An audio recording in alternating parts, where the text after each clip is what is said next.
Hello my friends and welcome back to the channel. Now in this video I'm going to tell you about my upcoming season 2 of the Grimdark Future Firefight campaign by One Page Rules.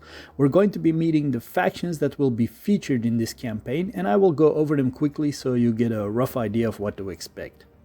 Now, I will also give you the backstory of the setting in which this season will take place, as we are on a completely different planet than season 1.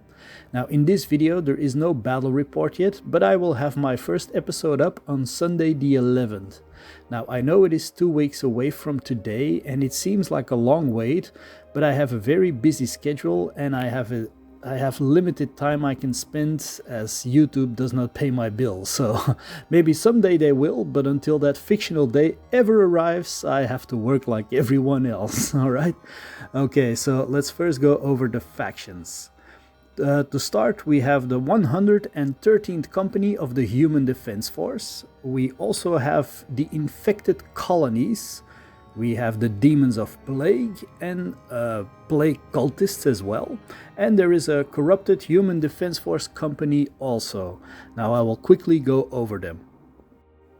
So for the Human Defense Force, the 113th Company, for 205 points, I will just go over the upgrades that I gave them and the names. Now, the company leader is called Stavros, who is upgraded with an energy sword.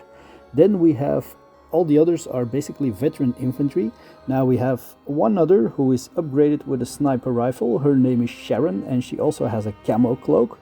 Then we have another one who is upgraded with close combat weapons, and his name is Ken. Other than that, we have Tavon, Amy, Remy, Malik, Joshua, Nikki, and Vera. So that's it for the Human Defense Force. Now let's go on to the Infected Colonies. Now this faction is for 210 points, the Infected Colonies, and they are led by Urgasha the Witch. And she is upgraded with Mad Scientist, which gives her the psychic ability. There is also a Rabid Dog, 3 units of runners, and a corrupted beast. And that will be it for the Infected Colonies. Also note that probably some of these factions will also mix. So the Infected Colonies could probably be spotted with the Plague Disciples and with the Cultists. And yeah, but you'll have to see that when the seasons and the episodes progress. Carrying on to the next faction, which are the Demons of Plague. Now these are for 205 points and they are led by Ferash, and he is upgraded with a Plague Sword. Other than that, they have a unit of 3 demons, well, 3 separate units of demons. Then they have a Harpy and 2 Demon Swarms. Now I know that they are Plague Swarms, and but I just gave them, and the demons are warrior, but I just renamed them. Right, so that's it for the Demons of Plague, who will also be intermixing with the Plague Disciples and the Infected Colonies as we progress. Now, going over to the Plague Cultists. Now, these cultists are for 215 points and they are led by Vagrim the Vile, who is upgraded with close combat weapon and a pistol. Other than that, we have Erbach, Harik, Dala, Sinai, Magros, Garo, Dargon, who is also upgraded with a pistol and a close combat weapon, and 3 units of Plague Zombies. And as I said, these will also be mixing with other factions as well. Now let's carry on to the final and one of my favorites of this campaign, the Corrupted Human Defense Force Company. So for 205 points, I have used Rebel Guerrillas to make my Corrupted Human Defense Force. And these men and women used to be a normal company like all the others, but the Havoc God Erlak has found a way into their minds, tainting them and swaying them to his cause. They are now on opposite sides, no longer the noble guardians they once were, but mutated and corrupted in something else. And they are led by Raymond, who is a corrupted sergeant. And we have Hannah, Jerry, Brenner, Stan, Miklos, Andrew, Veronica, Rebecca, and Paco. And that will be it for the Corrupted Human Defense Force. So, as I said, this was a quick overview, more in-depth perfection in the episodes as they progress, along with any or none campaign upgrades.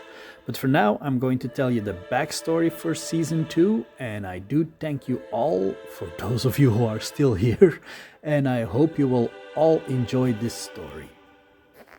On the planet of Kronos 9, a place that consists of desert, water, and jungles at the outer rim of the Sirius sector, there are many species of life on this surface world, and humanity has colonized a great deal, building several vast cities. It has a huge hive city called the Hollow Spire, but the locals call the place Abyssia. This because it runs so deep underground, no one has ever reached the bottom. During the alien hive invasion, this planet got hit the least, being the furthest away from where the invasion occurred. That is not to say they didn't get hit, just not as hard. However, that did not stop the Havoc god Erlak from unleashing its disciples on the planet. Slowly the people got corrupted, and it went so far that full-out rebellions broke out, a total uprising in the hive cities. The gangs no longer were at war with themselves or the enforcers, but had encounters with demons and flesh-craving cannibals, zombies to be frank. Some gangs had formed alliances and were actually opening up their sanctums to regular working people. On the surface, however, things were more dire, as rumors went that some of the major cities had fallen and were now overrun with undead flesh-eaters. But not only humans, animals as well. These undead things were also evolving and mutating. The government, before evacuating from the planet, had bombarded a great deal of it, turning it into a wasteland called the Ashenland. It is said none survived the blast, only the ones who lived underneath its surface in the hive cities. But one thing is for certain, the planet's officials have left everyone on the surface to die or fend for themselves. But far away from the Ashenland, people were now forced to live in manufactured sanctuaries and communities. But the plague finds them here easily enough, through birds and beasts, and for every human that dies, a flesh-eater rises. No longer able to think or listen to reason, families no longer recognizing each other, and all they care for is to feast on living flesh. The Human Defense Force did what they could, but eventually they got forced out of their holds, scattering about the planet, forming groups of military, doing what they can to protect the people that are left.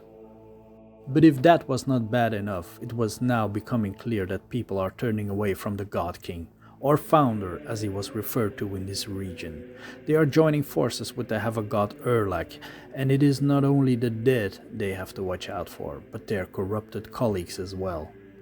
Prime Brothers have not appeared on Kronos 9 to date, probably because they have their hands full with dealing with the alien invasion, and if things are the same or even worse on the other planets and moons in this sector, then they are not going to be expected to arrive shortly. Humanity is on their own in this war against the dead, and if they don't want to join the endless ranks of Erlak, they better find a way to survive. A small band of Human Defense Force, remnants of the 113th Company that got scattered, are stationed at Outpost 17.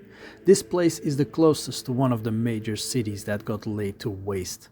They often make supply runs to sustain their community, which houses men, women and children. Outpost 17 consists of roughly 55 souls, and every day the company hopes to bring in more survivors. A new day approaches, and it is time for the company to venture out into the city again, each time hoping to explore a couple of yards more than the day prior.